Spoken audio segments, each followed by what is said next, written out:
Welcome to another episode of Talking Sassy About Abuse, Amplifying Women's Voices, the podcast that busts open the door to conversations about abuse, domestic violence, and toxic relationships.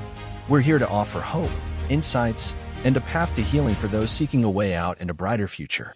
Join your host, Sassy Christine, author, motivational sassy coach, creator of 7 Steps to Sassy Masterclass, and Sassy Academy founder. Through real stories of triumph, expert insights, and the power of community, we'll explore the 3 stages of abuse, unravel the complexities of toxic relationships, and share the tools, techniques, and strategies needed to break free and heal. If you're ready to rewrite your story after and beyond abuse, you've found the right place. Let's embark on this transformative journey together and become sassy once again.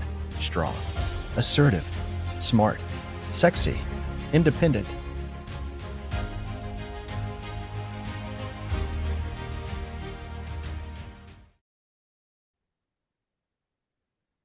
Good morning, good afternoon, good evening. I am your host, Christine, of Talking Sassy About Abuse, amplifying everyone's voices. And today's episode is exactly why I say everyone's voices.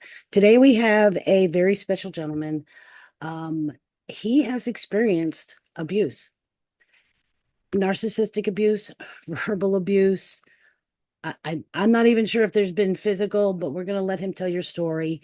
The reason I want to forewarn everyone, this is going to be a trigger. This is going to be a tough one, but it has to be put out there. We need to hear this man's story. His children are being used against him for something he did not do. And we're going to let him tell you his story. Again, be warned, this is going to get graphic. I think we may have a video that he recorded so that we can see actually and hear for ourselves what is happening. All right, let me introduce Kenny. Good morning, good afternoon. Hi, Kenny. How are you? I'm okay. Could be better. Yeah, I know. You and I have had quite the conversations over the last few weeks and months. Give us a little background before we get to the video. Give us a little background. Who is this person to you? I know through hearing the video and of course talking to you, there are children involved. How long have you been with her? Is she your spouse? Just a partner? Give us a little background on how you met her. What happened? Well, we were never married, but we were together for about 5 years, 4 or 5 years before we basically split up. We have a 3-year-old daughter together. I met her through a friend, which I regret even accepting the invitation to go meet her now, but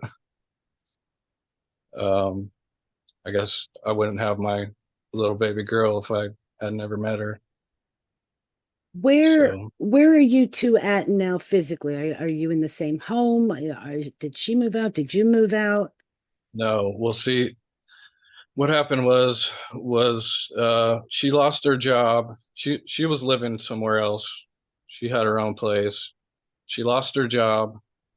She got evicted, and I didn't want to see my little baby girl homeless, and she really didn't have nowhere else to go.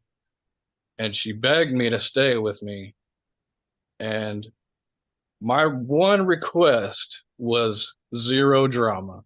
That's all I wanted was no drama, which she broke that rule within the first week, and it Mm. just continued on for about a month or so. How so did she break the rule?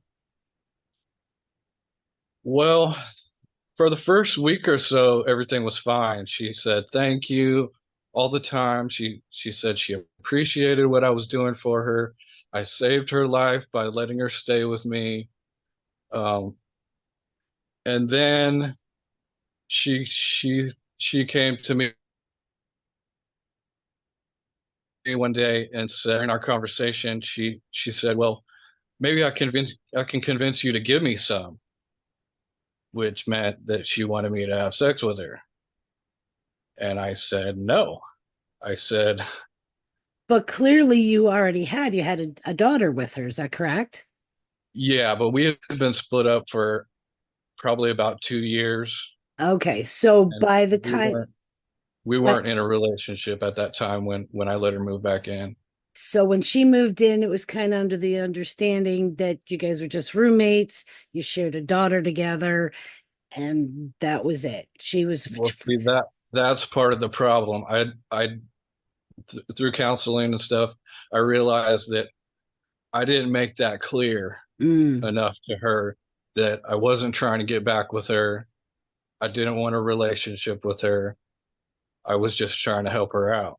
okay. So she figured maybe she had a chance to get back with me. And then so after that week, and then she said that her whole demeanor changed back to her abusive ways, and she became withdrawn. She wouldn't come out of her room. She'd stay in her room for days, and she would only come out to get food or to go to the bathroom. Uh, and then she blamed me. She said that I was keeping her locked up in her room. Like I said, what do you think? I'm a dictator or something? And she said, yes. I was like, no, I don't keep you in that room. I, I have no control over what you're doing. But she would come out and she would throw dishes and yell and scream and tell me, what a bad father I am. And I couldn't understand that. Like, here I am, I'm letting you stay with me. I'm giving you a place to stay, and then you're acting like you don't even appreciate it at all. She said, "Well, I said thank you." Yeah, for the first week or so, she tried to hug me and stuff, and I just kind of shrugged it off. And but at that point, I realized I hadn't communicated to her that I wasn't trying to get back with her. So So it, she figured that somehow she could work her way back in, and then maybe we could, have a relationship or something. But that's not what I wanted. at some point, had you told her this? Or had you made that clear to her? Now, how long? Okay, so I know, and we're going to kind of tell the audience where we're going here. I know for a fact that you are facing some legal issues. You and I have talked about this. So, how long between the time that she moved in and the incident that occurred were you two roommates? Did you share the same room? Was she in one Oh, room? well, You were in another? she moved in about November of last year, and the incident happened in January, in the beginning of Mm, January. so, not that long. Okay. No, it wasn't that long. Like I said, for the first week or so, everything was fine. She she said, "I appreciate everything you're doing for me." She was happy until I told her that I wasn't gonna have sex with her. Mm. And then she totally reverted, back to her abusive ways, which I told her when she first before she moved in. I said, I'm gonna regret this instantly. I already know, because I don't think you're gonna change. But she convinced me that things were gonna be okay, and it was for about a week or so, like I said, until she thought she could get back with me, and I said no. I said, don't hold your breath. She said, why? And I told her, because I'm not interested in that anymore. I don't want a relationship with you. I'm just here to help you because I didn't want to see you and my daughter homeless. So when did the incident happen? And we'll get to the incident in a moment. When did this happen? So she moved in November, and about Uh, in January the incident happened. yeah, first week of January. Okay. So in between that very short time, what was what was a typical day like with her? I mean, you got up and went to work, right? Where's Well, your daughter in all this too? I mean, I, if I, I was doing DoorDash, Okay. so I could work pretty much anytime I wanted to. And she was here with my daughter while I was out working. Okay. Did she attempt to get a job? Well, she told me one day that uh she had an interview, but I had taken a shower and I used all the hot water. So she said that she wasn't going to take a shower. She wasn't going to her interview. She wasn't going to any appointments. She was just going to sit there and make my life miserable day in and day out. Those were her words. Is this a reoccurring thing with her saying, I'm going to make your life miserable, like daily, weekly? Yes, times. I Okay. mean, at least once or twice a week, she would say that. She just wanted to make my life miserable. And I couldn't understand why. I'm like, why are you doing this to me? Right. Why are you so miserable? Like what have I done to make your life miserable? Could she I give mean, you an I've given you a answer? place to stay. She said, well, you took everything from me. I'm like, how did I do that? You know? Do you feel that you've taken everything from her?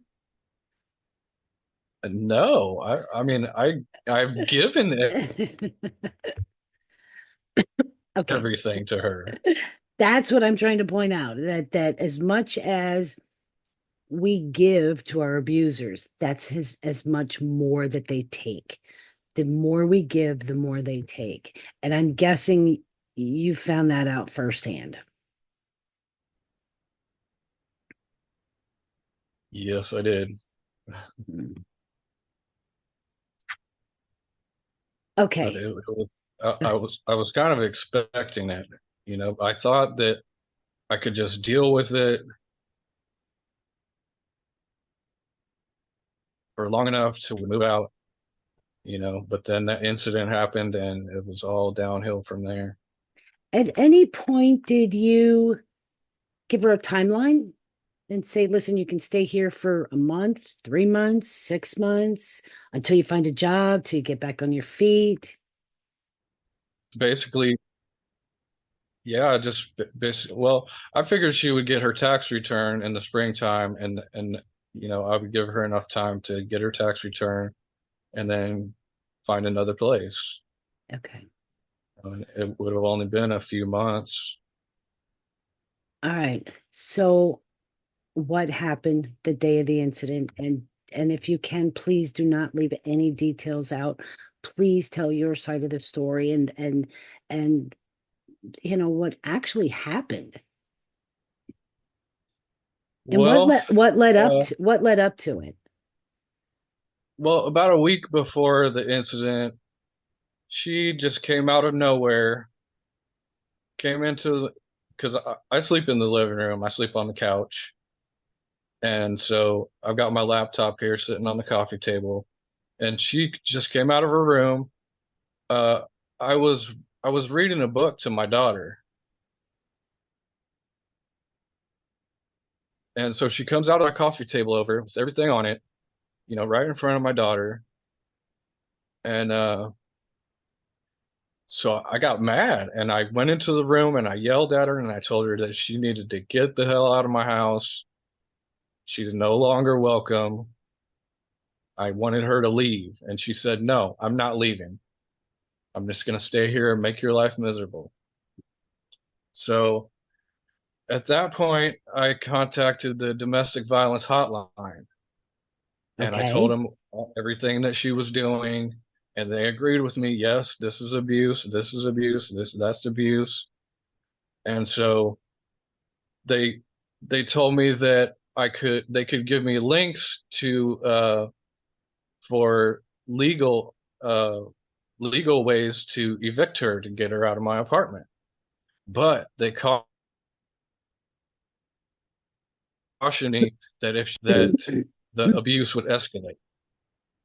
So I didn't take them up on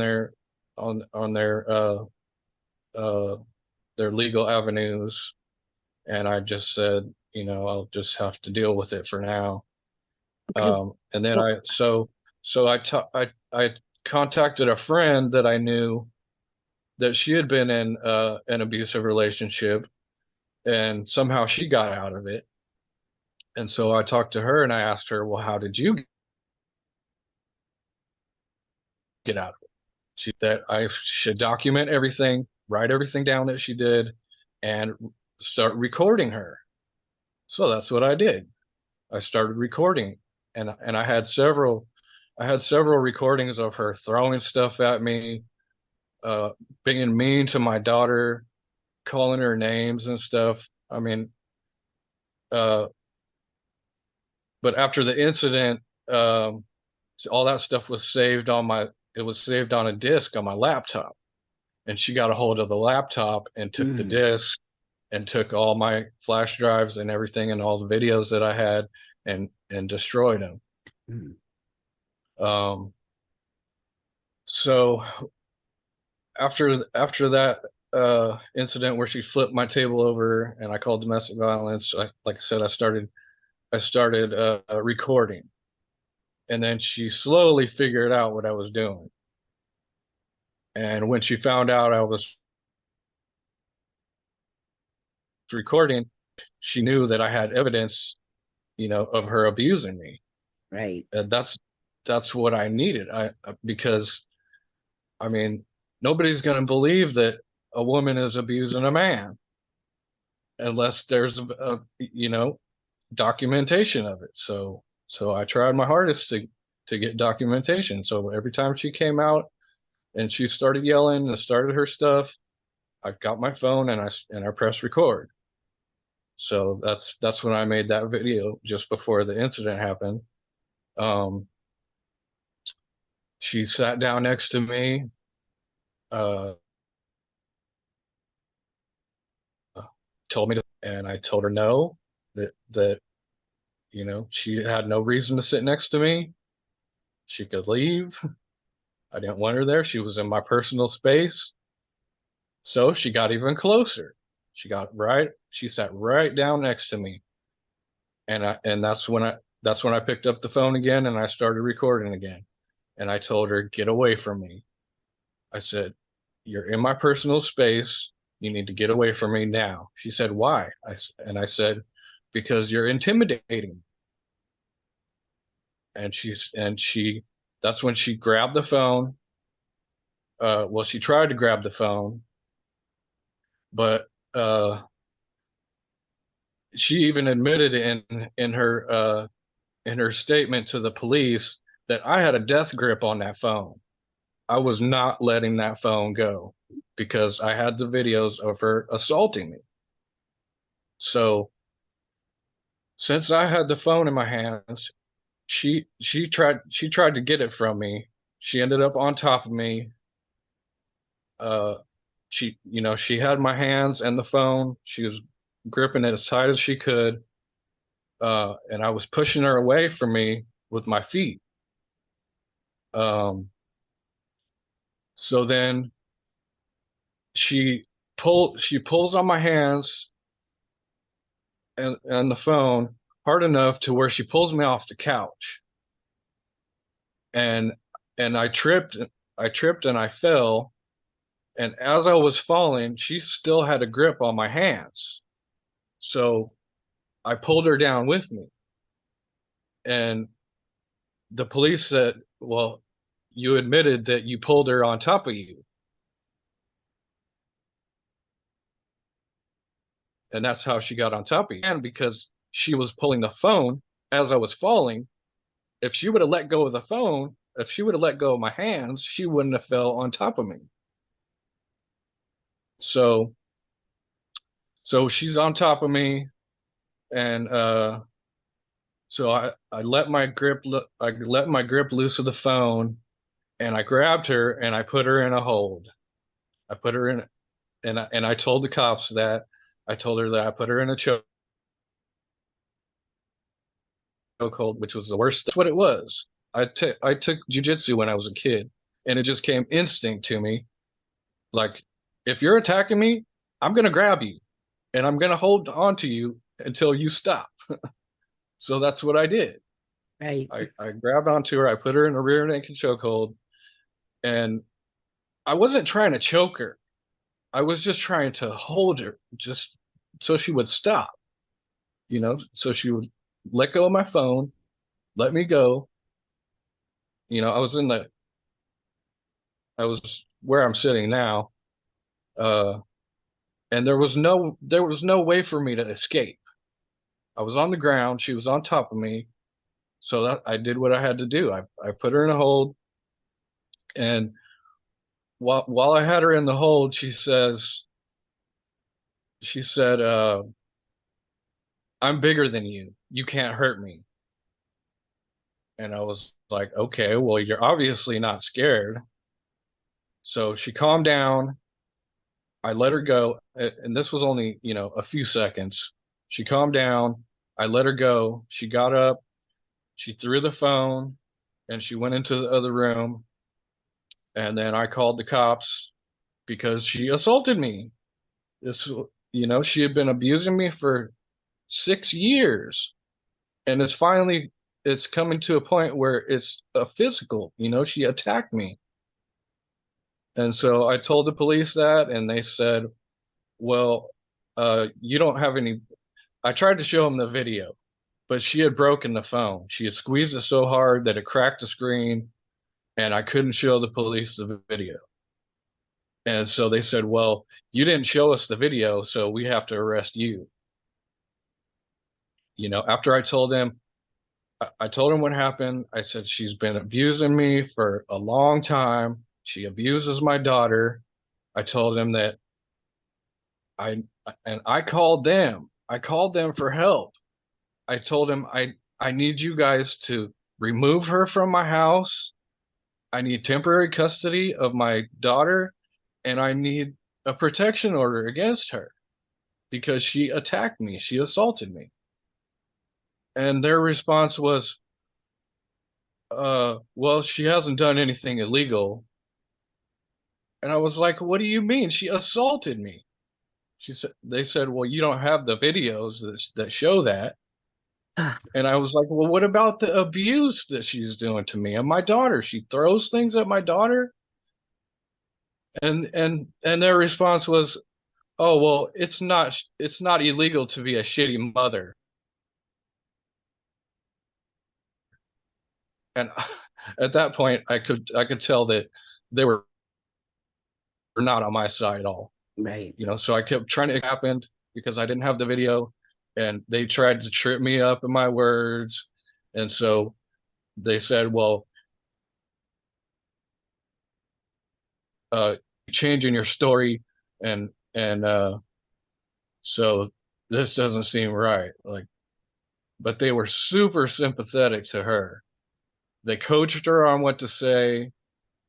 Uh, they didn't when they first went into the house. They didn't have the guy didn't have his body cam on. So from that time that he went into the house until she had already written her statement, there was no video, no body cam footage, nothing.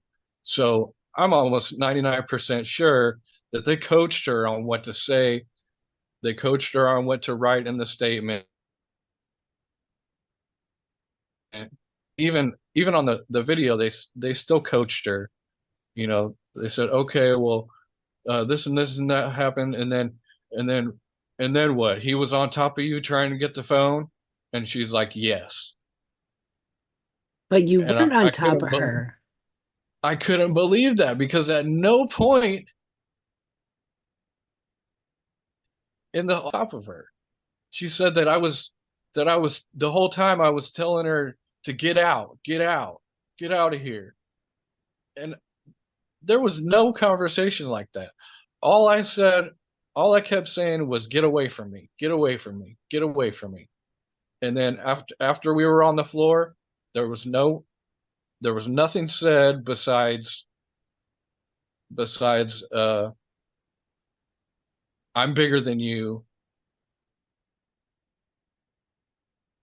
and you can't," anything said. But she told the police that I was saying all kinds of stuff. I was yelling and screaming at her. No, I was telling her to get away from me, and that was it. So This ended is up in jail, okay. and it's a long story after that. Okay, so there's a few things. One, this really, okay, plain and simple, this pisses me off. Okay, because if the tables were turned and she were a man and you were a Oh yeah, woman, absolutely. She would yeah, not, every woman out there would never have to provide any type of video proof. She'd have been automatically believed that she was abused by her partner, husband, boyfriend, exactly. whatever. Right. But because you're a man, She is right. She go, is a master at projection too. Every single thing she said that I was doing was exactly what she was doing. She started the whole thing. She even admitted that. right. Right. And the fact that she admitted her part in this, she's so there was no repercussions to her whatsoever. She was able No, to not at all. They they gave her a protection order for my own house, even though she wasn't on the lease. I said, how are you going to keep me away from my house and give her the keys when she's not even on the lease? right. What did they say? They said, well, since she established residency, Mm, that she can legally stay there because mm. I let her move her stuff in, that it was her place now. So I was homeless for 5 months, sleeping in my car, and then I finally got a van. I was sleeping in my van, for 5 months until I finally got my landlord to send her a notice of eviction because she was staying there the whole time without paying rent, without paying the bills. I Right. mean, the water bill stacked, the rent, I still owe $2,000. She racked it up to three. It was like $3,400 in rent, and luckily they were able to get her to move out. I don't know where she went, but she moved out, and so at least I've got my apartment back. And But where, I where just I couldn't believe it. Like, how are you going to take my apartment away when she is the one, the whole thing? She assaulted me, the and system you're going is to arrest me, put me in jail, and take away my house? It doesn't make sense. And the jail thing, that was a whole deal in itself.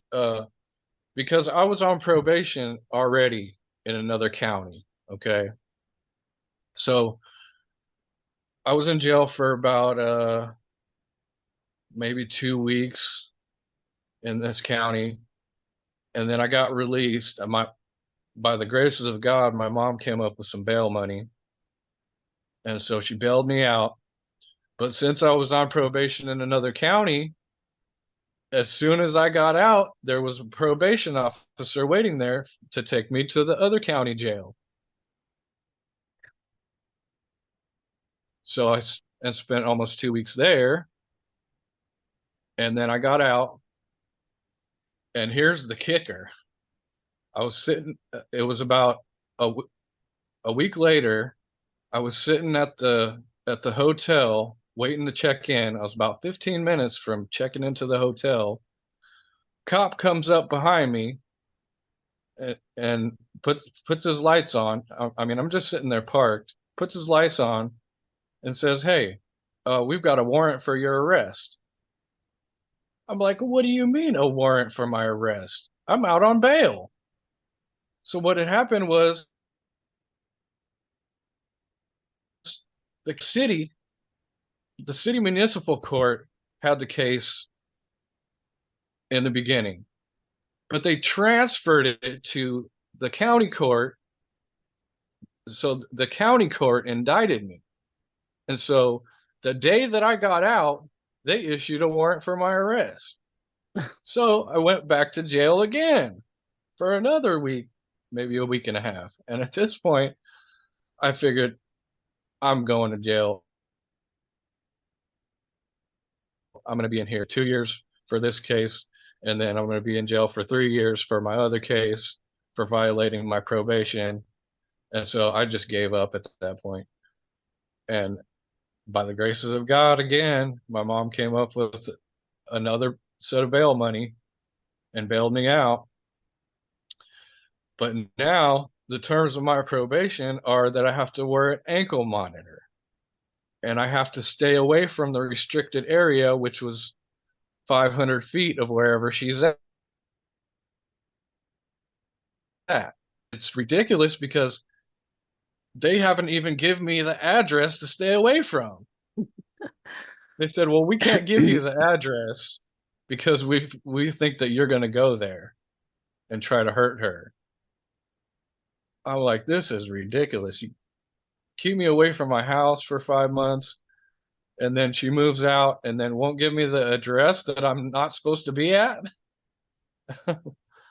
So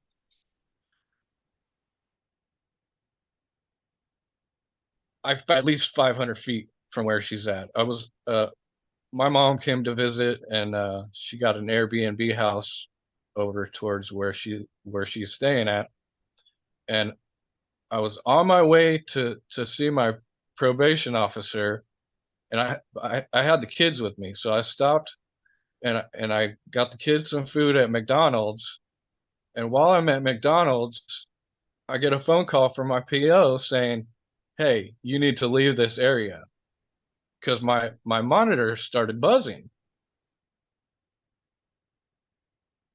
and I must be in a restricted area. Am I in the restricted area?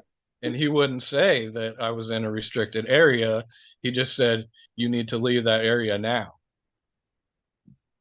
So if I hadn't had the monitor, which I filed a motion to take the monitor off because I have no violent history. There's no there's no real reason for them to have this stupid monitor on me. But having the monitor, if I didn't have the monitor on me, I wouldn't have known the area that she was at. And that could have So been arrest number 4 for no reason. right. I mean, they wouldn't give me the address, and I said, "Well, what if I go into the restricted area and I don't know where it's at?" He said, "Oh, well." I'm like, "Okay, great. Yeah, you'll let me know when you arrest me."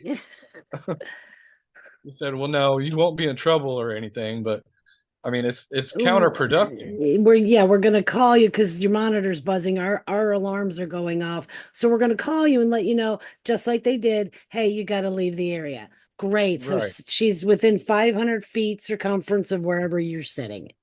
right. So I know the basic area of where she's at. So I tried to because I filed for custody of my daughter, Okay. and I listed that she's been abusive and stuff, and so I didn't have her address. So I just tried to just put the city and the county, and they said, no, that we can't accept that. We need an address. So I talked to her sister and I tried to get the address, but apparently they had a falling out because the sister said something that she didn't like, and so she did the same thing that she does to me. She just blocked her and Mm. didn't want to have nothing to do with her. So I couldn't get the address from her. Um, but she was listed at an address in a different county. So I used that address and they accepted that Okay. September for the custody. Is But DCF involved in any way? Department of Children and Family? not that I know of. And that's going to be one of my questions. Like I told you that I told the police that she was being abused, that I was being abused. And what did you do about it? Was there any investigation at all about my daughter? Did you wake her up and see if she was okay? Did you even look at her? Like, as far as I know, there's been no investigation at all. And I really didn't want to start an investigation because I was in jail. Right. and say if something happened to my from her mom, she would go to the state. Yeah. So I was hesitant to file for custody, but since I got my place back, I filed, and I'm hoping that goes well, but I'm not sure what's going to happen because they're going to see that I'm on probation and I've got an ankle monitor. So when's your court date? I mean, you don't have to give us an exact date, but what month is your court For date? 12th. I'm sorry, say it again.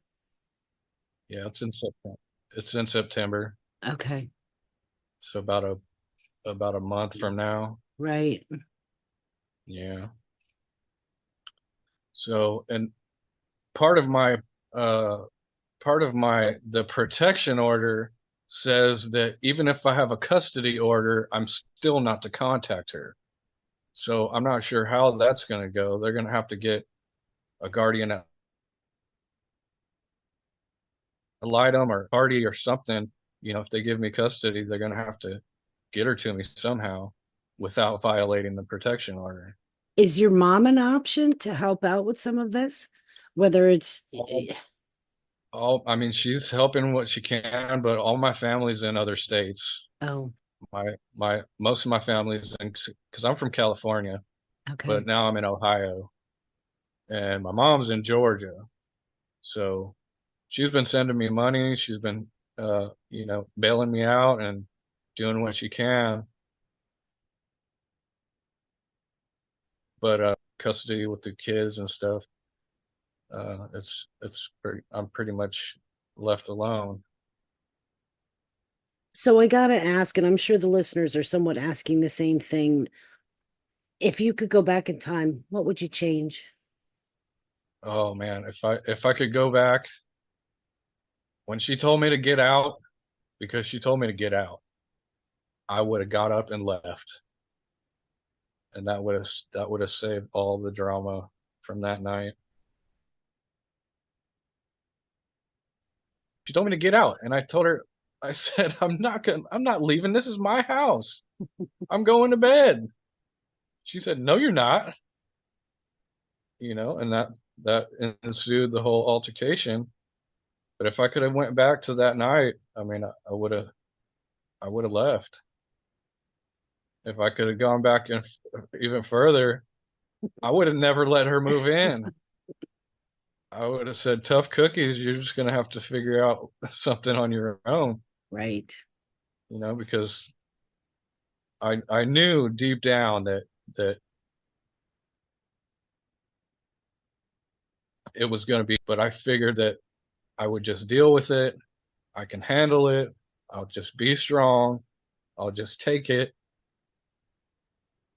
But see that So that is typical of the male persona and the attitude. Okay, that because of society, you guys are taught and bred that you're supposed to be strong and you're supposed to, okay, so she's not being physically abusive all the time. That's just words. It's just verbal. It's, yeah, I can take it. I can take it. I can take it.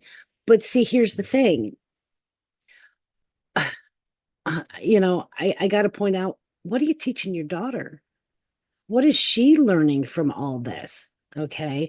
The other thing is, exactly. right. The other thing is that most people don't realize is, so the statistic for women pre-COVID was 1 in 4 women will experience abuse in their lifetime. Yeah. Okay. They've changed it, the Department of Children and Family and the department that's over it, but basically the Department of Children and Family have changed it during COVID. Okay, just those couple of years during COVID, the statistic was 1 in 3 women are experiencing abuse, not will. Remember, that's what it was before. Will experience abuse, are Yeah. experiencing abuse. That statistics for men pre-COVID, 1 in 7 men. Pre-COVID. Yeah. During COVID, 1 in 4.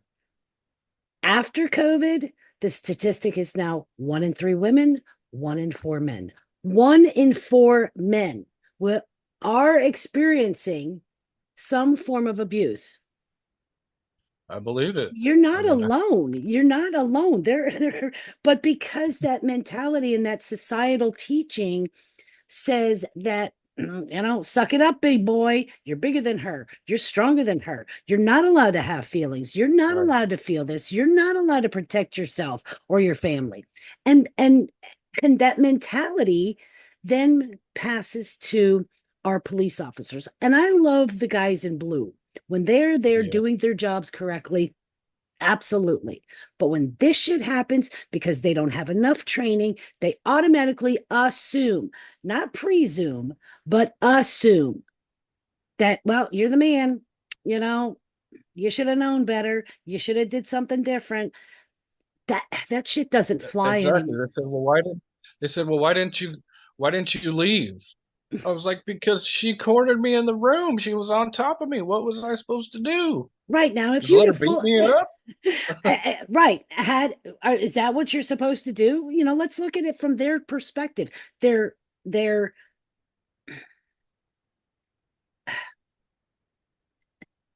barbaric perspective. Okay. So you just lay there and take it. She's on top of you. Maybe she starts throwing hands.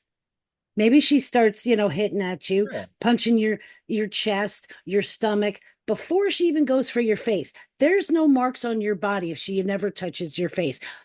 right. Is she still guilty? Is that what you're supposed to do? Just lay there and take it? Is that the kind of shit we're supposed to teach our children? Now I do not advocate for any type of violence. Clearly, that's why I do this podcast. That's why I coach. That's why I teach. That's why I speak. No violence, plain and simple. But there comes a Right. point where we have to say enough is enough. Yes, part of this.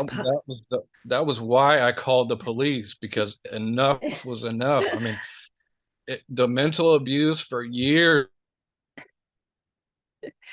Yes, and and years, that night it got physical. So I said, "Oh my God, I didn't want to call the police because I knew exactly what was going to happen. She was going to lie to them and throw me in jail." what would have happened had you not called the police? Oh, think that thought through out loud, Kenny. What If would have I hadn't happened? called the police, then she would have called the police and it would have been the same situation. Let's say neither one of you called the police. Where would you be at today? Still dealing with her narcissistic, verbal, possibly. Now we have a Probably. child, right? And now we have a child involved. So let's say you walk away from the situation. Let's say you do the right thing, because nobody, none of us, including me, can tell you what the right thing is because we are not in that situation. Okay. So let's say you do the right thing, whatever you feel is best for you and your child at that moment. And you and God are the only people that can judge that. Not a cop, not me, not mom, not her. Only you and God can decide what is best at that moment. So let's say that you just said, okay, let me walk away. Do you leave your child inside? What happens if you take the child and physically just even walk outside, take a walk on the sidewalk? Okay. Then what? Does she get Yeah, pissed because of her I narcissist? tried that. Yeah, I tried that a few days before that. I, Okay. we were arguing whatever, and I wanted to take her and just leave the situation and take her to the. I was going to take her to the mall and let her ride around in the little car. She loved that. Uh, but she said, "No, you're not." I'm like, "Wants to go to the store. She wants to get out of here. She wants to go." So I got her dressed and I took her out and was about to put her in the car. And here her mom comes out, rips the car seat out of my car, takes her back in the house and says, "No, you're not going anywhere." I'm like, "Oh my God, this woman is crazy. What am I going to do? Like, how do I get out of this? I mean, I was able to get my daughter outside of the house and I walked her to the park and we played at the park for a while, but I wasn't able to put her in the car and take her anywhere, Right. you know, I but I was just trying to protect her. And, that's all I've been trying to do is protect my daughter from being abused, Right. and they're treating me like I'm the perpetrator. I mean, Uh, I've been treated like that basically all my life. I mean, I've never tried to hurt anybody. I've always tried to help people, Kenny, you do but I've not always come. been treated like I'm some kind of criminal. Like I don't understand it. It's so backwards. Kenny, I can't explain it, okay, but you definitely come off as a really nice guy. Okay, you don't come off as being that like you don't have a bad bone in your body. I don't. I mean, I've never tried to. I wouldn't hurt a fly, like. But I'm being treated like I'm the county strangler or something. Okay, so I've are you suffered all the consequences. I went to jail. I lost my job. I lost custody of my oldest daughter, and I'm still fighting for her too. Uh, we went to court, and her good at all. She she in my opinion, she failed to prove that I was unfit for custody because I've had custody of my oldest daughter for about 5 years. And when we went into court, she had her new husband up there as a witness, and he is a registered sex offender. So about him, and that I was just making it all about him. They just dug themselves in a hole. I wasn't even going to mention the guy. It didn't have nothing to do with the guy. And then when she questioned me, she asked, "Well, isn't it true that you only want custody of her because of my husband?" And I said, "No, this has nothing to do with your husband. I don't care about your relationship. I don't care about your marriage. This is strictly about my daughter. I'm concerned about my daughter. She's at a point where she's susceptible to things on social media, and she's being over sexualized. um I mean, there's all kinds of stuff going on there, and I explained that to the judge, and the judge, seemed to accept what I was saying. And then her her mom freaked out. She said, "Oh my God, I've got heart problems. He knows this. He's just trying to hurt me." I'm like, "Oh my God, lady, you are so dramatic." It was ridiculous, but she made herself look bad, and she said, "Well, why are you trying to make me look bad?" I mean, and I said, "Oh, you mean like what you wrote in your statement?" She said that I was a violent person, that I spit on my daughter, and that I attacked her, and I was abusive, and she was in a dangerous situation. I was like, "And you think that I'm not going to defend myself against that?" But she failed to say anything about what was in her statement. She made it all about her husband. So, who's a like I registered said, sex offender?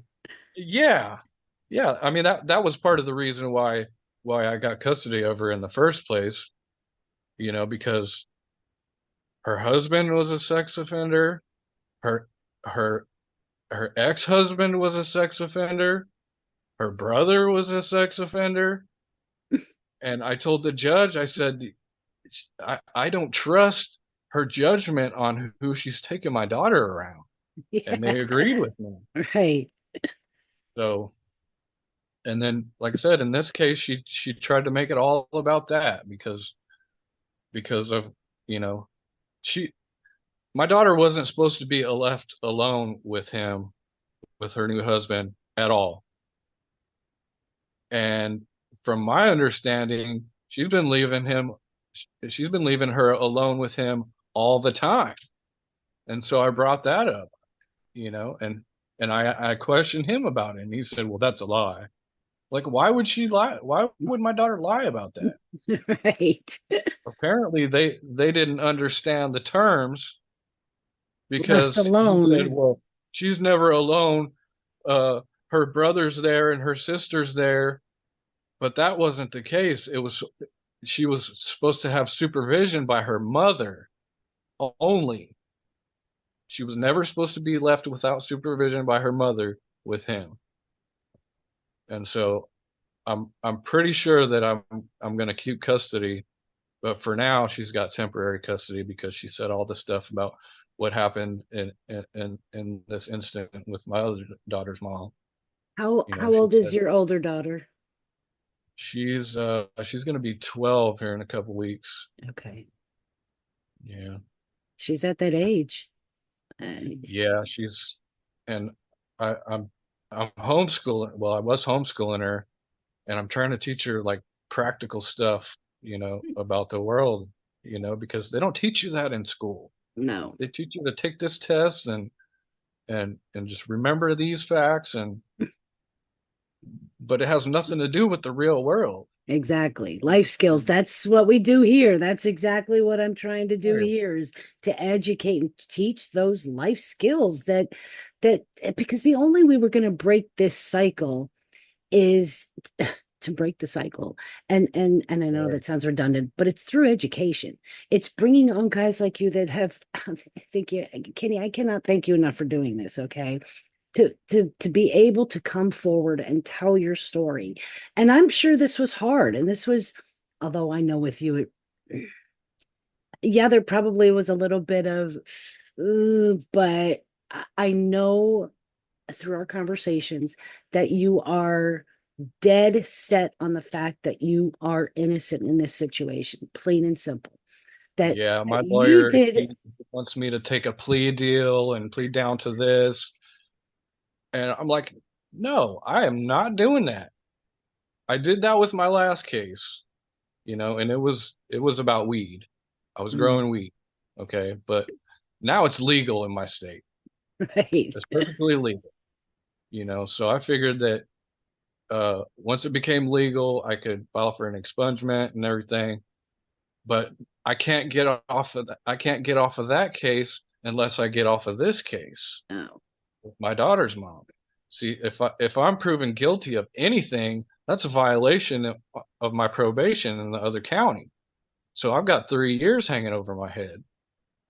So if I get, I mean, say if they charge me guilty on this case, I'm looking at almost 2 years in jail, right. and then looking at another 3 years in jail for my other case for violating my probation.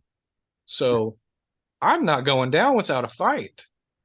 These lawyers think that I'm just gonna fold and take a plea deal and everything's gonna be okay. I mean, no, I'm not doing that.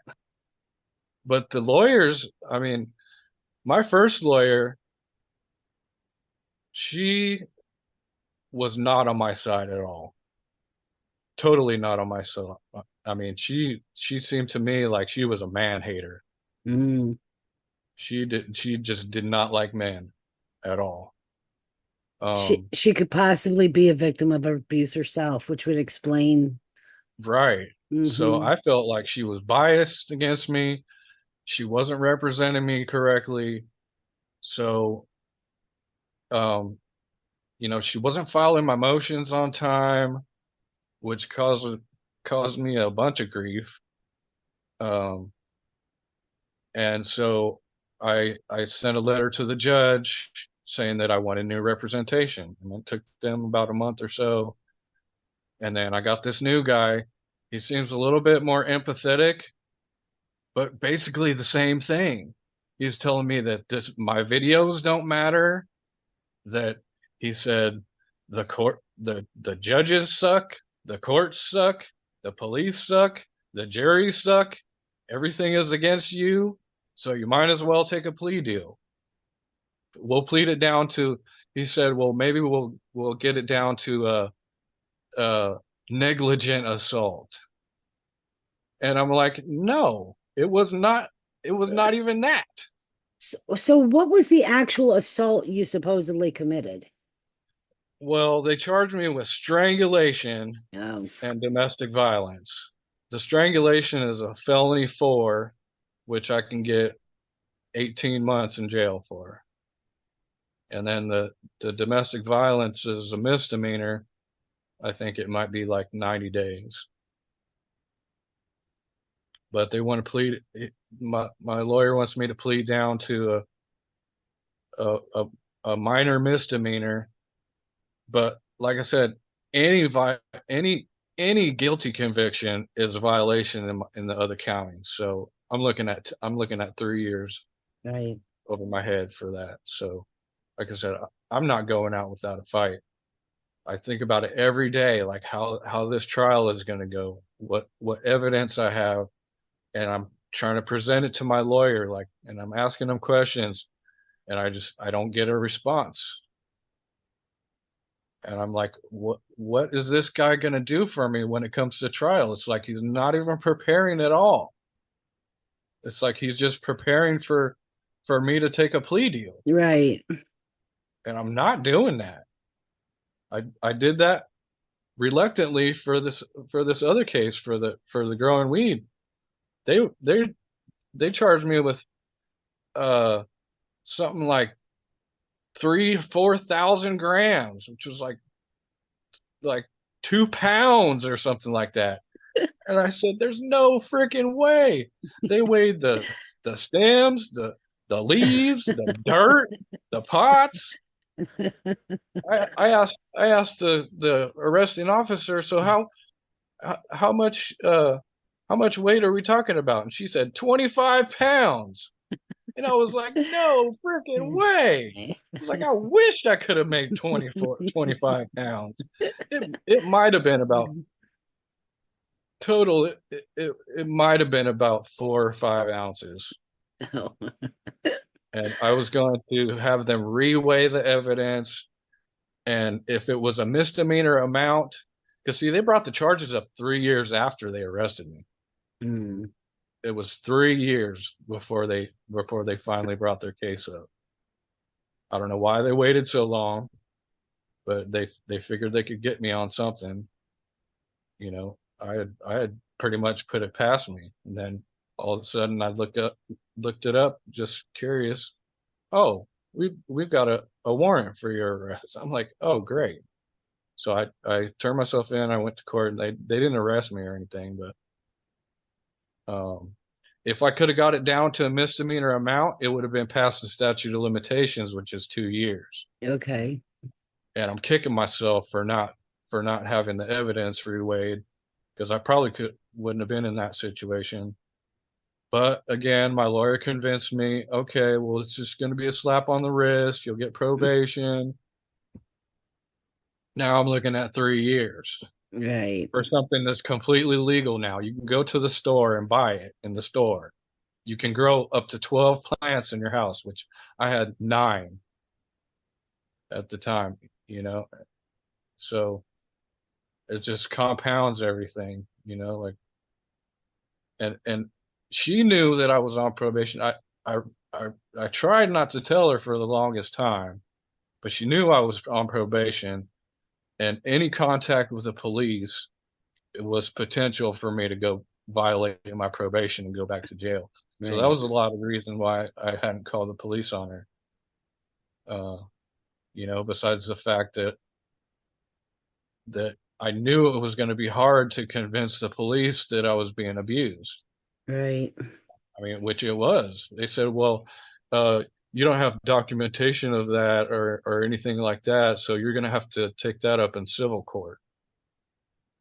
I'm like, "Okay, well, that's why I called you, to make a report of this." I said, I want custody of my daughter. I need a protection order against her, and I need her removed from my house because she's assaulted me. She's not on the lease. She needs to go. So, And they so you know how I feel about all this, Kenny. You and I have talked enough. What do we tell the guy that's listening to this now, that's going through the exact same thing? What do you tell him? if you have a chance to get out while you can. The law is not on your side. The police are not going to help you, even if you have videos. I mean, I have videos showing that she assaulted me, but it's like an uphill battle. They're telling me, well, it's not exactly assault. So, and they both of my lawyers, first off, they said, well, uh, this doesn't look good on you because you admitted what you did. You admitted to putting her in a chokehold. So basically presuming me guilty from what I said. When they tried their hardest just to trip me up and just to make it look like I was the perpetrator. If you were in a dark alley somewhere and somebody came up to you and you put them in a chokehold, would you be arrested? I, exactly. They Right? saw. I mean, You'd be it's you'd like be you'd be considered a hero because you defended yourself. right, but it's like she could have she could have been basically stabbing me with a knife, Yes. Yes. and I could have had it on video, and they still would have arrested me. At the hospital while you were bleeding. Right. Right. I saw. I don't watch mainstream news very much, but I was at a friend's house and I saw this case where a woman was being raped and beaten and stabbed with a knife, and so she pulled out a gun and she shot him and killed him. They they convicted her of murder. And I was like, man, this is crazy. But the prosecutors did exactly what the police did to me. They tried to trip her up in her words and tried to get her to say stuff, and right after the incident happens, I mean, you're already nervous, Yeah. and and it's hard to explain exactly what happened because you haven't had time to even go back and think about what happened. Right. I mean, this all happened within like maybe a 10 or 15-second time frame, you know? And I couldn't even exactly put together myself how everything happened. So I'm trying to explain to them to the best of my knowledge, and they're like, "Well, you keep changing your story, so I don't know what to believe here." I'm like, "Oh my God, you guys, she assaulted me. I've got it on video. I'm trying to show you the video, but she broke the phone. You know, she's been abusive to me for 6 years. Well, that's just something you're going to have to take up in civil court. And it's not illegal to be a shitty mother. He said that twice. Said again, it's not illegal to be a shitty mother. Oh yeah, but if it was the other way around, it's definitely illegal to be a shitty father. Right. Right. So, at that point, I realized that the police were not on my side at all. I mean, from the time they pulled up, I waved them up and they said, he said over the speaker, we'll be over there in a minute. I'm like, I called you guys. I'm the one. Hello. I'm the one. I called you here. She assaulted me. What are you guys going to do about it? Oh, but we're going to arrest you. Right. I'm like, oh, great. Because she had marks on her. But the thing of it was, she didn't have marks on her neck at all. The marks were on her chest. And Well, now that I realize she got the marks on her chest from me pushing her away from me with my feet while mm, she was on top of me trying to get the phone. And uh, my sister's husband is a police officer, and I ran it by him, and he said, "Yeah, these pictures they took." He said, "I've seen strangulation, and this does not. These are not consistent marks with strangulation." you know.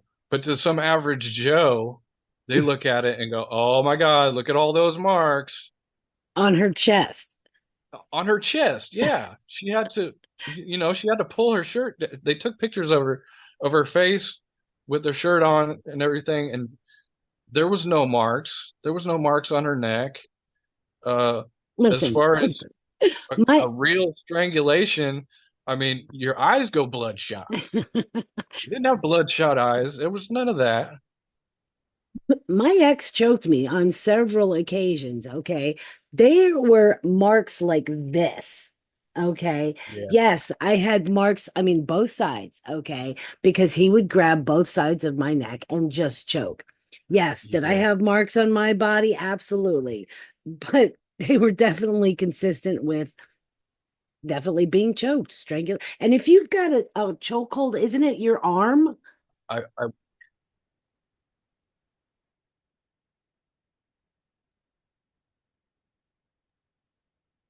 I grabbed her with my feet and kind of turned her around to where her back was towards me, and I put my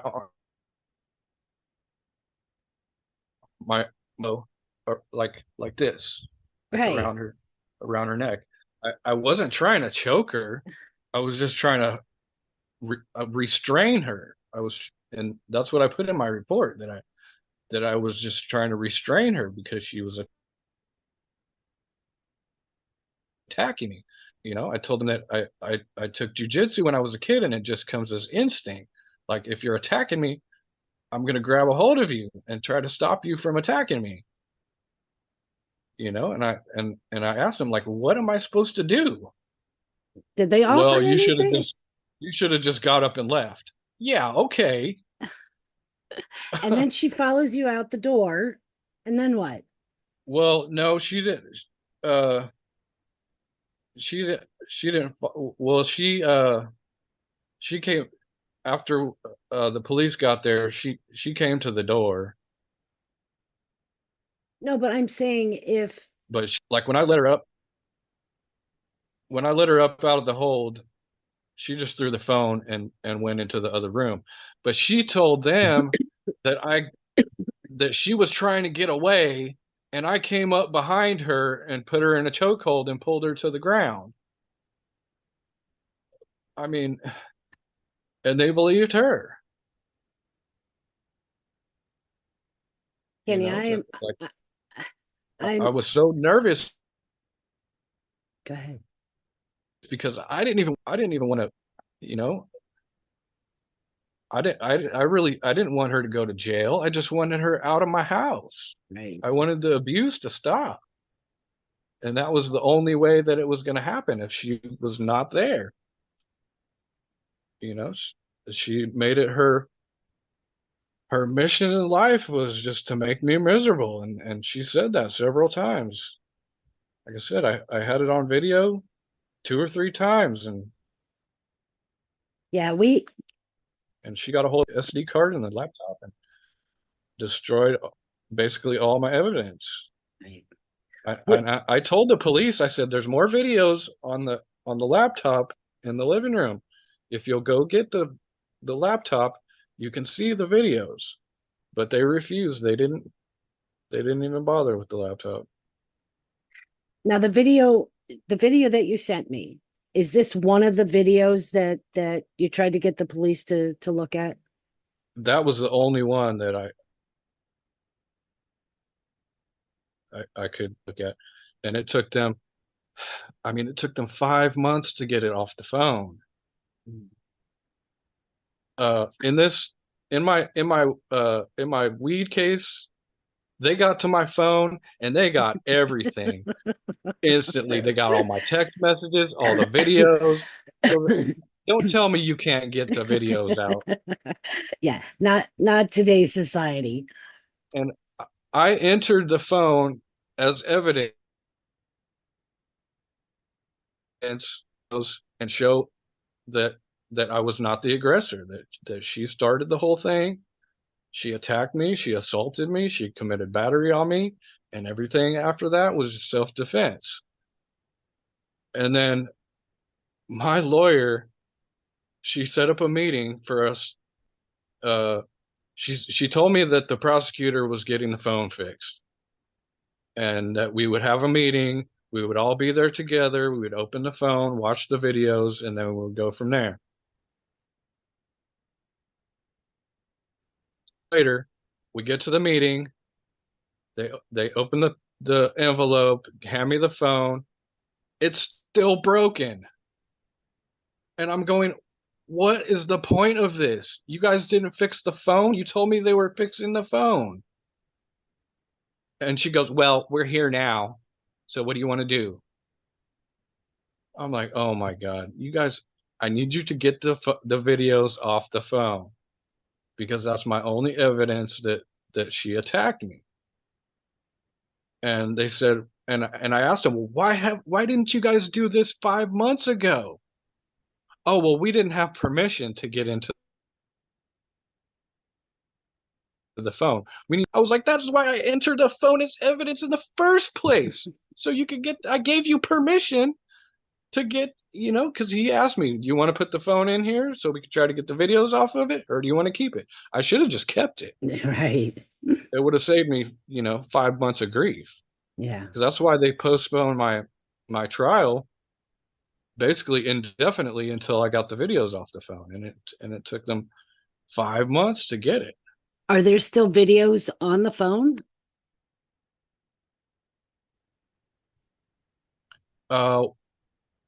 Well, there was only two. The ones that I sent you were the only two that were on the phone Okay. that had anything to do with the altercation. Okay. So, But any other from previous altercations with her, any other videos? You started recording early on, and so from well, November to see, I messed up. What I did was I transferred all the videos on my phone because I anticipated that she was going to try to grab my phone at some point and try to destroy it. Right. And so I was trying to safeguard it by putting it on the laptop, which kind of screwed me because then she got a hold of the laptop. Right. Okay. And so she got rid of all that stuff. I mean, I probably had maybe 8 or 10 videos, showing her like throwing stuff at her, throwing stuff at me, telling me how she's going to make my life miserable. But even if I had those videos, my first attorney said, well, that doesn't matter. We can't even use any of that. We can't use any evidence of prior abuse because it doesn't have nothing to do with this case. And I'm But going, again, what are you talking about? That's the whole freaking reason why I was recording in the first place. and again, if the tables were turned, all that shit, if it was your man abusing a woman, all that shit would be put into evidence to establish his routine, his Right. previous, his character. Right. And I've got she was convicted of domestic violence against her other kid's dad, and she expunged from her record. So when you look it up in the public records, nothing shows up. But my mom did some investigation and she found that record. And so I sent it to my new attorney, but he hasn't said a peep about it. So she has a history of violence. She does. I mean, she was convicted of domestic violence. Okay, was it physical with the previous? So, yeah. So it was just a matter of time. Like any woman, I guess they got in a fight. So like every other woman that experiences abuse out there, it does not start physical, okay? And your partner your roommate was the same way. It does not start physical. It starts out verbal, manipulative, emotional abuse, possibly the financial abuse, okay? And financial abuse does not necessarily mean that the abuser withholds funds. It could also be, as in this situation, your situation, that she basically, claims poverty. I'm poor, I'm broke, I don't have a job, I can't get a job. You Yeah, have she to said, support me.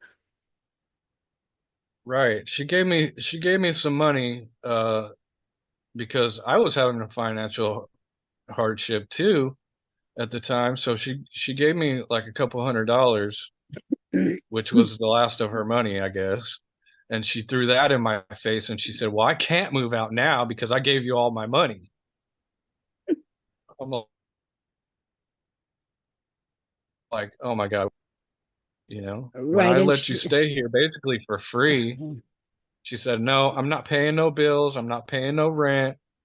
I'm just going to sit here and make your life miserable day in and day out." That was exactly what she said. And I was questioning, like, why? Why do you want to make me miserable? Why are you miserable in the first place? What have you right. got to be miserable about? She says, "Well, I lost everything." And I'm like, "I've given you everything. You're here in this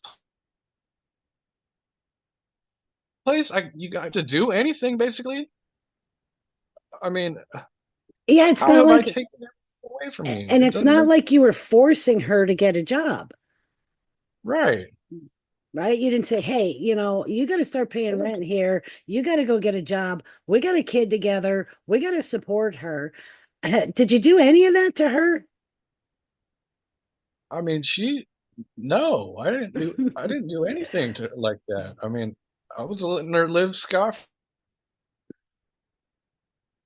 free. It's request, just don't give me drama. Just stop the abuse. Right. Stop abusing my daughter. You know, she said she told me that and I asked her, "Why are you being so mean to her?" She said, "Well, I have to counteract all the niceness that comes from you." Ah, I was like, "What?" So I'm nice to her, so you got to be mean to her because I take care of her? I don't understand that. But I kind of do understand because she knew that my daughter was my world. mm-hmm. And if she could hurt her, it was going to hurt me. Hurt you. Yeah. It's okay. It's okay. And it When does. I mean, every day. I am I going to, haven't seen her since January. I know, I'm going to send you a copy of our recording. Okay. Okay. Hopefully, show it to your attorney. And I'm going to reach out to the audience, and I'm begging you guys, please, we have to stop this type of abuse. Okay, just because we don't talk about it doesn't mean it doesn't happen. Clearly it's happening. The statistic is 1 in 4 men right now. And it's, again, Kenny was Yeah. brave enough to come forward and tell his story. And if you guys have any, Kenny and I have been through, we've back and forth between possibilities of what to do, where to go to help him gain custody of his daughter again, to to make this right. If anyone has any suggestions, ideas, any help, excuse me, Yeah. excuse me, any help whatsoever, you guys, please, this It's so man, I shouldn't like say it again. I said it's so hard for a man in this position. I mean, if I was a woman, I mean, there's so many opportunities for for housing, Yeah. for help with childcare, Yeah. with help Food, for healthcare. counseling.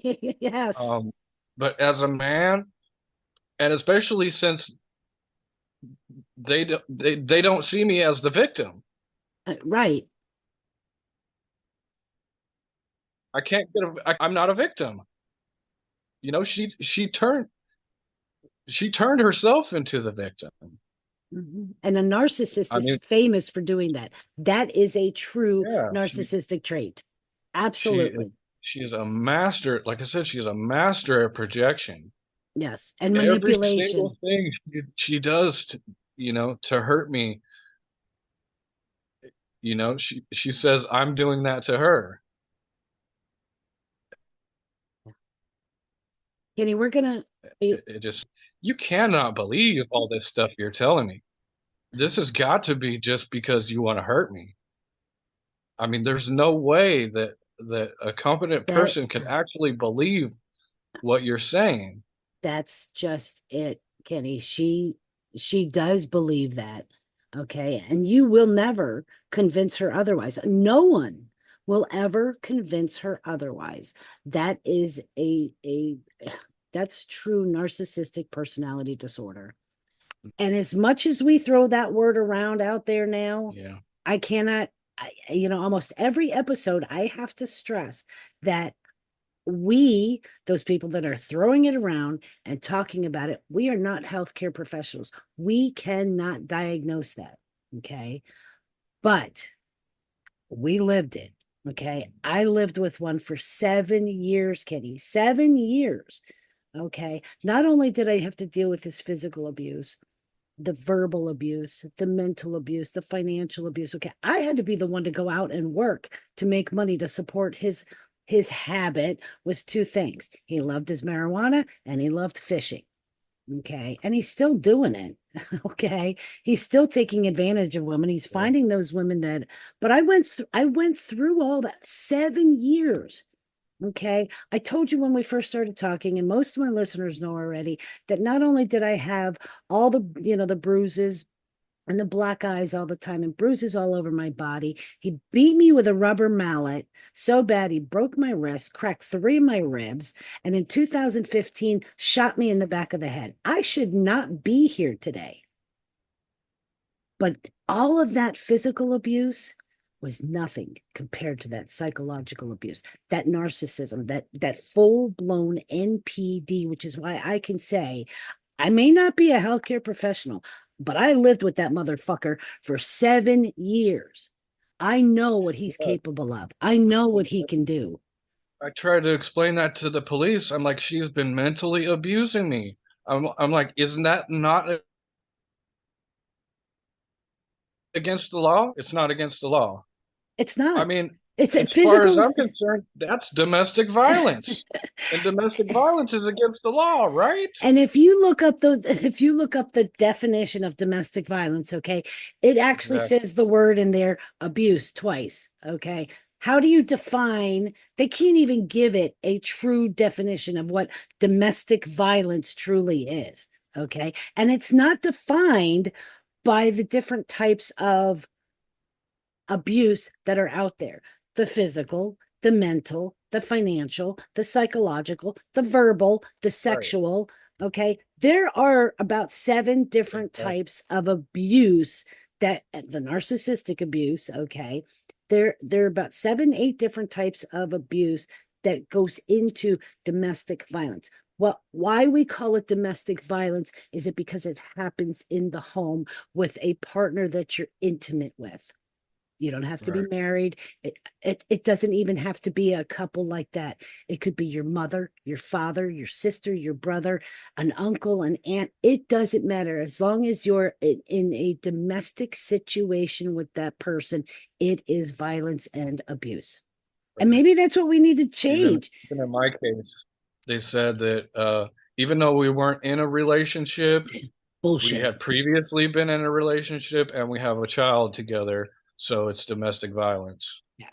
Yeah. And unfortunately, the men in blue, for the most part, other than big cities, okay, and I mean big cities like New York, San Francisco, Phoenix, Philadelphia, big cities, they are trained in how to handle domestic violence.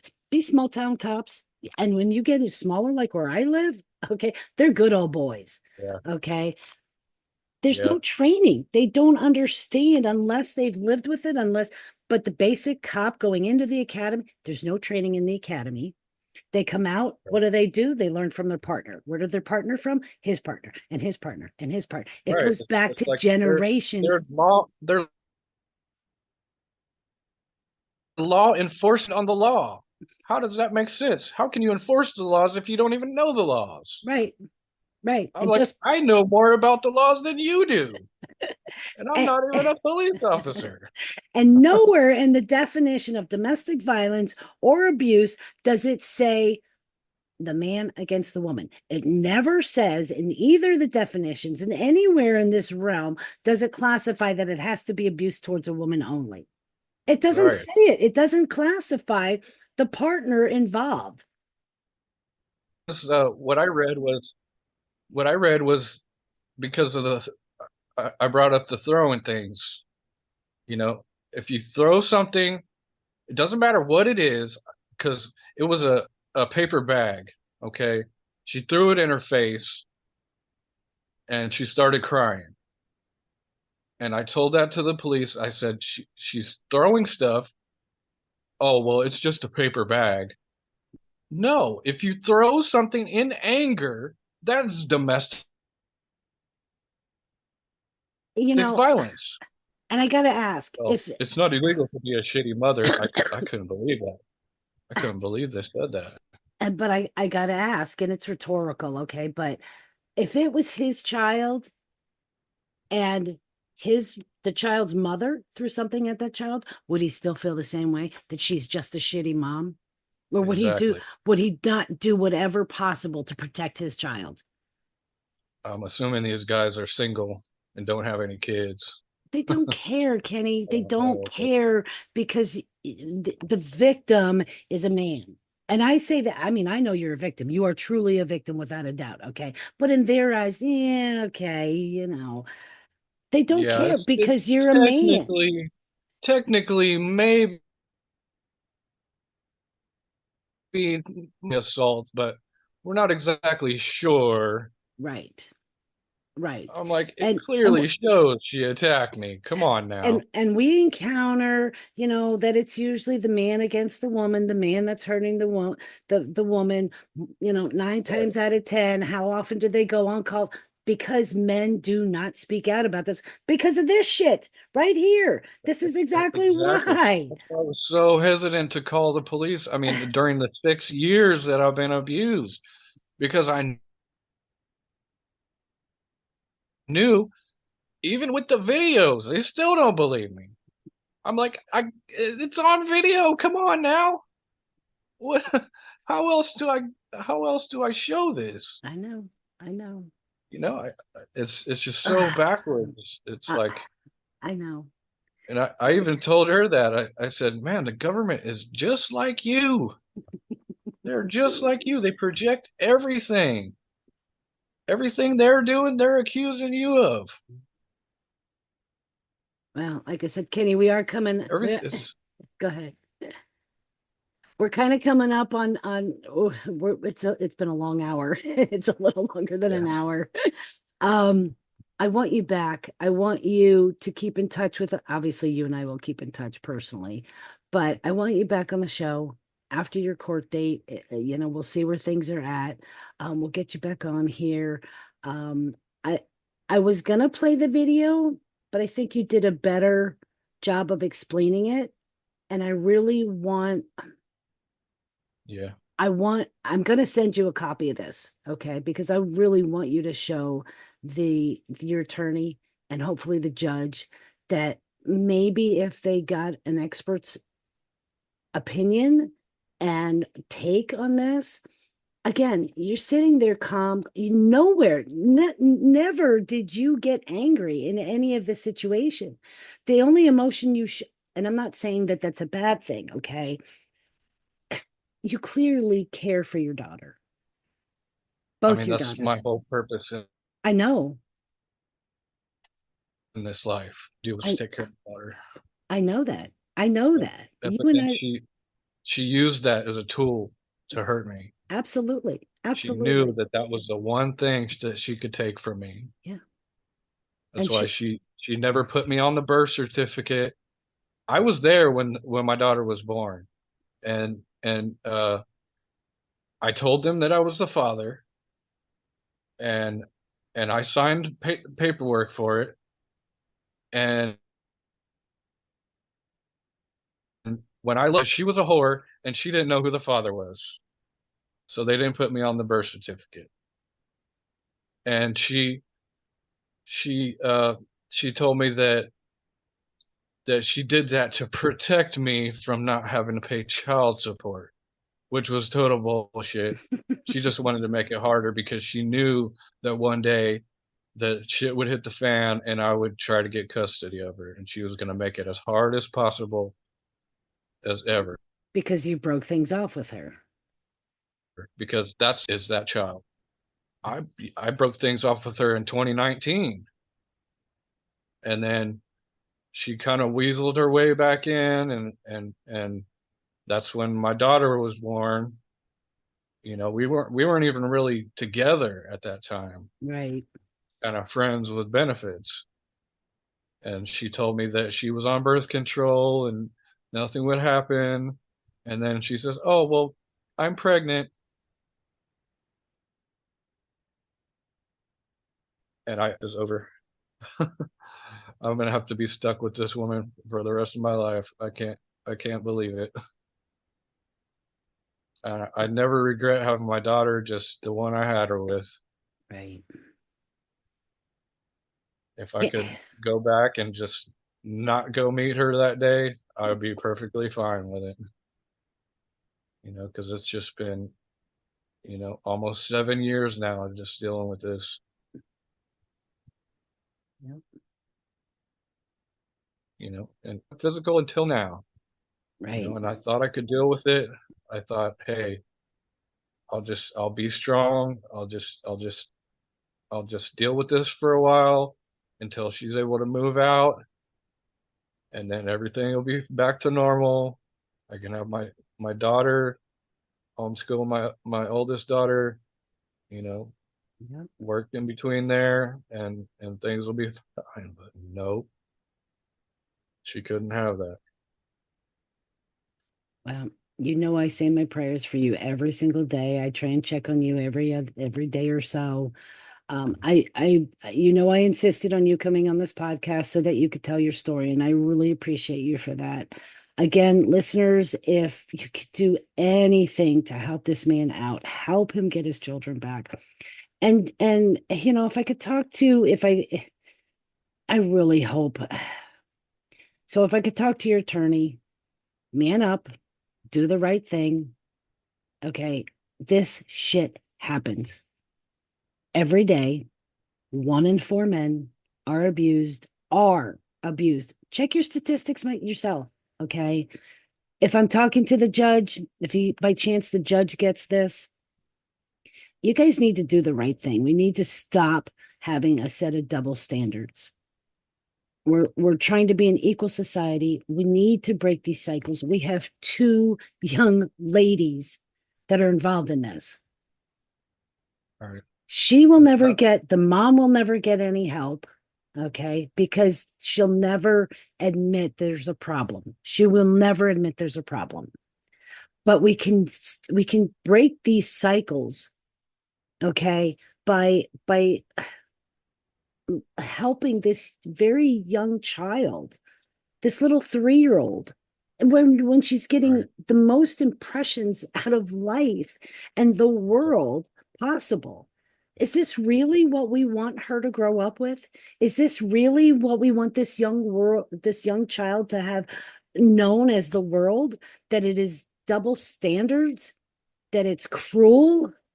Or do we want her to grow up to know that there really is right and wrong in this world, and right does prevail, and right can be the best way to do things? To be, with her father, who you can clearly see does not have a bad bone in his body, clearly, with a drug charge. That's one of the most, I don't do drugs. Okay. I am a recovering drug addict. My drug of choice was cocaine. I don't like pot, never really did. Used to do a few little here and there, but I am all for to each his own. Okay. If that's your thing, great. But This is not a violent crime from this man. I have a medical marijuana card. Okay. I mean, this is not a violent man.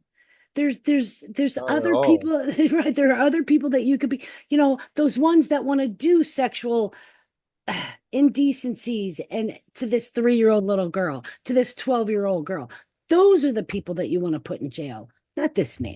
That's who I'm trying to protect her from. Exactly. Like Exactly. you said, I'm trying to break that cycle. Yes. Yes. And by you coming on here, And right, hopefully, because she doesn't have anybody to protect her. exactly. Certainly not the mother. The mother's not going to protect her, you Not at know? all. No, no. So if we can do the right thing, and listeners, please do the right thing. Reach out, under on the show notes page. There is through my Buzzsprout. You can fan mail me. You can text me right away. I have all my information. You guys can reach out, send me an email, send me a text. Let's help this man break the cycle.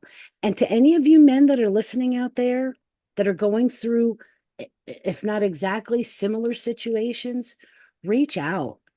Okay. Because we have to break this cycle. The more men that come forward and tell their stories, the more we can show the attorneys, the judges, the police, for Christ's sake, that this shit really happens, that men are victims. I changed in season 2. I changed it from, talking sassy about abuse, amplifying women's voices, to amplifying everyone's voices, because I want everyone to know that men and women are being abused. It's not a one-sided thing. This doesn't have any type of barriers.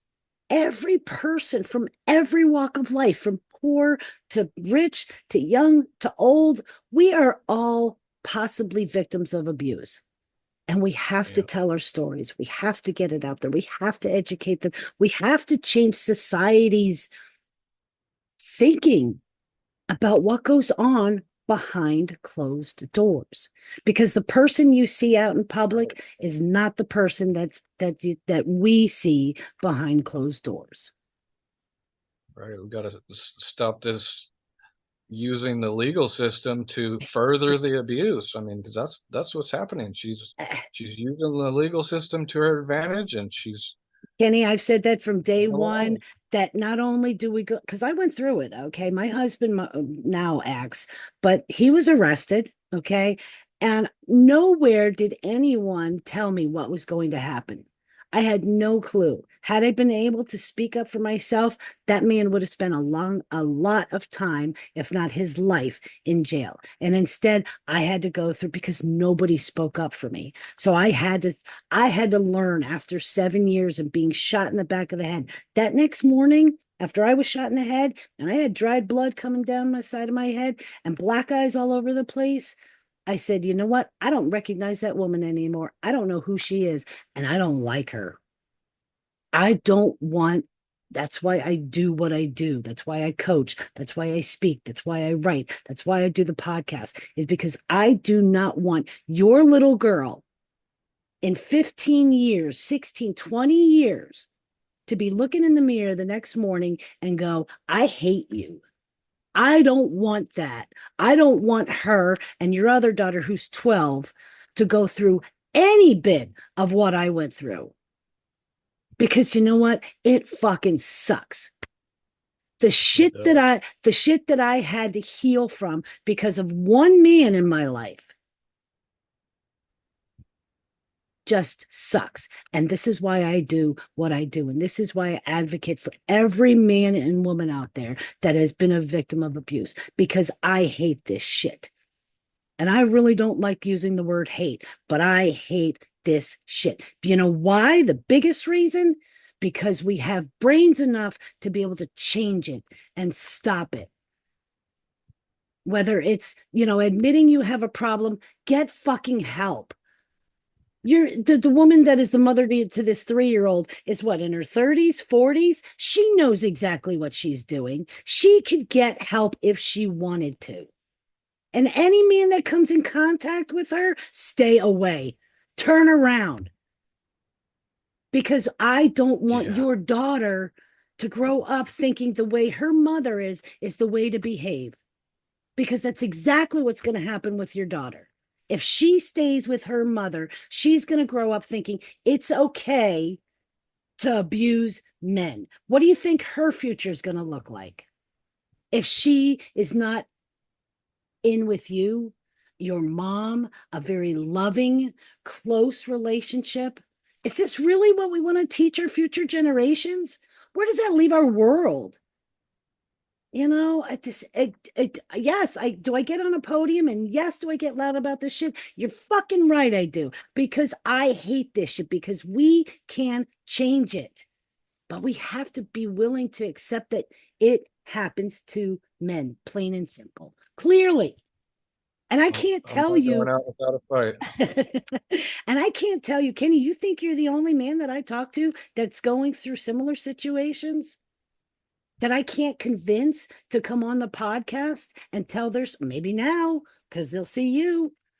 Thank you. I cannot commend you enough for having the balls big enough to say, yeah, like you just said, that you're not going down without a fight. Because you recognize that this behavior in your daughter's mother is wrong.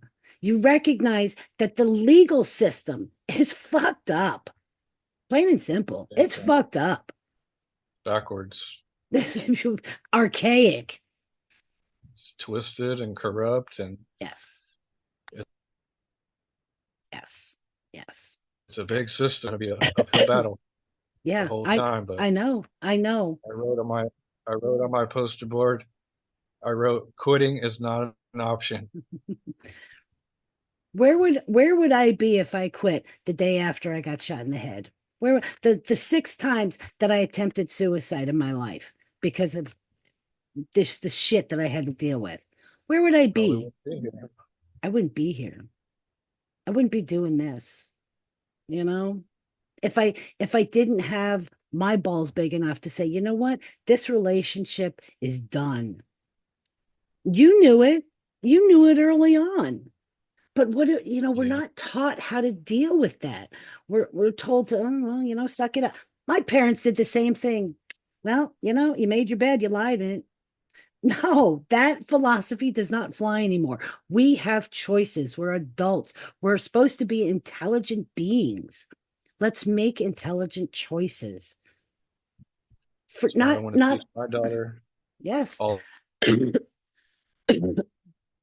the stuff that what the real world is like. Yeah. Because you're not going to get that in public school. Nope, you're not. Not at all. Nope. All right, Kenny, you and I will stay in touch. I want to have you back on the show. Love and prayers, you know that. And you guys listening, men and women, please offer some help. Let's see what we can do for this man.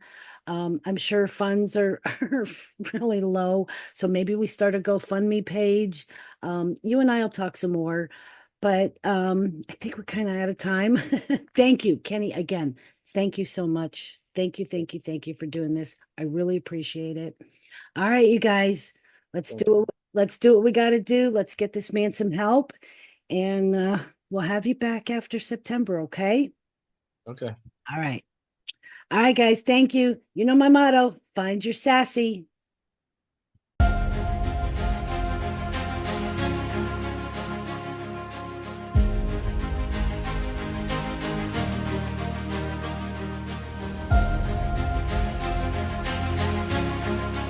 Thank you for tuning in to another empowering episode of Talking Sassy About Abuse, Amplifying Women's Voices. We sincerely hope that the stories and insights shared here have resonated with you, providing encouragement and strength as you navigate your own journey towards healing and empowerment. Always remember, you are not alone on this path. Your voice matters, and so does your story. We encourage you to connect with us on social media, where you can share your thoughts, experiences, and insights. Let's create a supportive community where we can uplift and stand by one another. We are here to be your voice, to stand with you until you find yours. Together, we will continue to amplify women's voices, fostering a world of resilience, courage, and unity. So, until we meet again on the next episode, take care and remember, you've got the strength to overcome anything life throws your way. Keep being sassy, and keep spreading your light.